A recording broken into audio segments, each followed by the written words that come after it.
लग्नाचे दागिने म्हणजे श्रीमंत पेशवाई दागिने, नाशिकचे सुप्रसिद्ध सराफ मयूर अलंकार सराफ। ताज्या बातम्यांसाठी नाशिक न्यूजच्या YouTube चॅनलला सबस्क्राईब करा आणि बेल आयकॉनला प्रेस करा।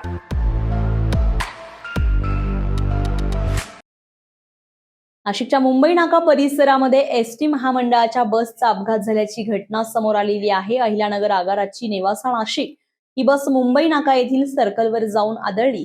या अपघातामागे बसचे ब्रेक फेल झाल्याची प्राथमिक माहिती समोर येते।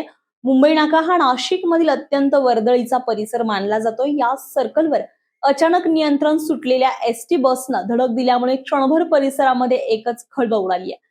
या अपघातामध्ये बसमधील काही प्रवासी किरकोळ जखमी झाले असून त्यांच्यावर तात्काळ उपचार करण्यात आलेले असून सुदैवानं या दुर्घटनेमध्ये कोणतीही जीवितहानी झाली नाहीये। अपघातानंतर लगेचच सर्कल समोरच असलेल्या बस स्थानकात ही बस हलवण्यात आली आहे। घटनेनंतर वाहतूक काही काळ विस्कळीत झाली होती। दरम्यान बसचे ब्रेक फेल झाल्यामुळे हा अपघात झाल्याची प्राथमिक माहिती समोर येत असली तरी नेमकं कारण काय याचा तपास सध्या सुरू आहे। संजय परमार, नाशिक न्यूज, नाशिक। ताज्या बातम्यांसाठी नाशिक न्यूजच्या YouTube चॅनलला सबस्क्राईब करा आणि बेल आयकॉनला प्रेस करा।